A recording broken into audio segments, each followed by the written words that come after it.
अनमोल नाम का एक लड़का था। वो एक दिन अपने घर से कहीं जा रहा होता है। तभी रास्ते में उसे एक परिंदा दिखता। वो उसे देख के बहुत खुश होता। परिंदी की बहुत सुरीली आवाज़ थी। वो उसकी सुरीली आवाज़ सुन के बहुत खुश हुआ। वो उसे अपने साथ अपने घर ले आया और उसे एक पिंजरे में बंद कर दिया। वो रोज़ उस परिंदे की आवाज़ सुन के बहुत खुश होता। एक दिन उस परिंदे के पिंजरे के पास उसके जैसा ही एक दूसरा परिंदा आया। वो दोनों आपस में अपनी भाषा में कुछ बातें करने लगे। कुछ देर बाद वो परिंदा वहाँ से उड़ गया। उस परिंदे के जाने के बाद से वो पिंजरे में बैठा परिंदा बहुत उदास रहने लगा। अब वो अपनी सुरीली आवाज़ में कुछ भी नहीं बोल रहा था। अनमोल बहुत परेशान होता। वो बहुत प्रयास करता मगर वो परिंदा कुछ नहीं बोलता। 3-4 दिन बीत गए लेकिन वो परिंदा कुछ नहीं बोला। अनमोल परेशान अपने घर के बाहर बैठा होता है। तभी उसका दोस्त वहाँ आता और उसे उदास देख के उससे पूछता, क्या हुआ तुम्हें? तुम इतने उदास क्यों हो? तब वो अपने दोस्त को सब बताता। यार क्या बताऊं, मैं ये परिंदा लाया था। ये बहुत सुरीली आवाज़ में बातें किया करता था मुझसे, मगर 3-4 दिन से इसे पता नहीं क्या हुआ है, ये कुछ नहीं बोल रहा है। मैं बहुत परेशान हूँ।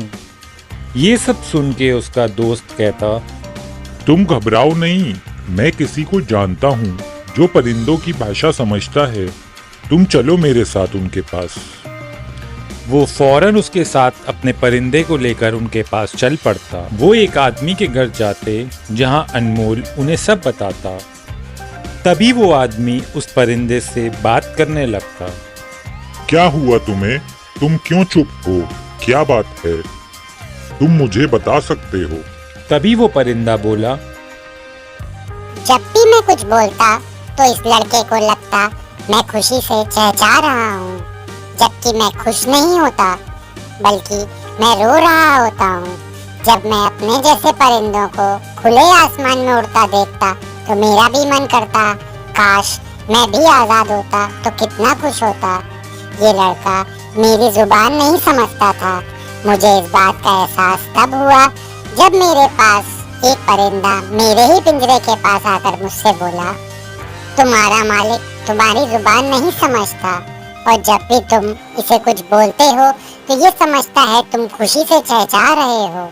अगर तुम इसकी कैद से आज़ाद होना चाहते हो तो एकदम खामोश हो जाओ।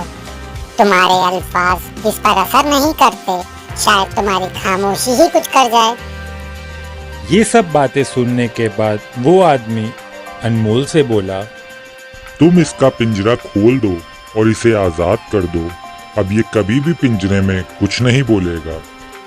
इस पर अनमोल बोला, ठीक है, जैसा आप कहें। वैसे भी अगर ये नहीं बोलेगा तो मेरे किस काम का। वो पिंजरा खोल देता और उसे आज़ाद कर देता। वो परिंदा बाहर आते ही उस लड़के को देख अपनी मधुर सुरीली आवाज़ में कुछ कहता और खुले आसमान में उड़ जाता। अनमोल उस आदमी से पूछता कि वो जाते जाते क्या कह गया। तभी वो आदमी अनमोल को बताता कि वो कह रहा था कि अगर तुम अपनी मुश्किलों से आजाद होना चाहते हो तो एकदम खामोश हो जाओ और सब्र करो और किसी को कुछ मत बताओ, क्योंकि लोग तुम्हारी जुबान नहीं समझेंगे, लेकिन तुम्हारा ऊपर वाला तुम्हारी खामोशी को भी समझ जाएगा और तुम्हें अपनी तमाम परेशानियों मुश्किलों से छुटकारा मिल जाएगा। Thank you for watching. Please like, share and subscribe. Video कैसी लगी कमेंट करके ज़रूर बताएं।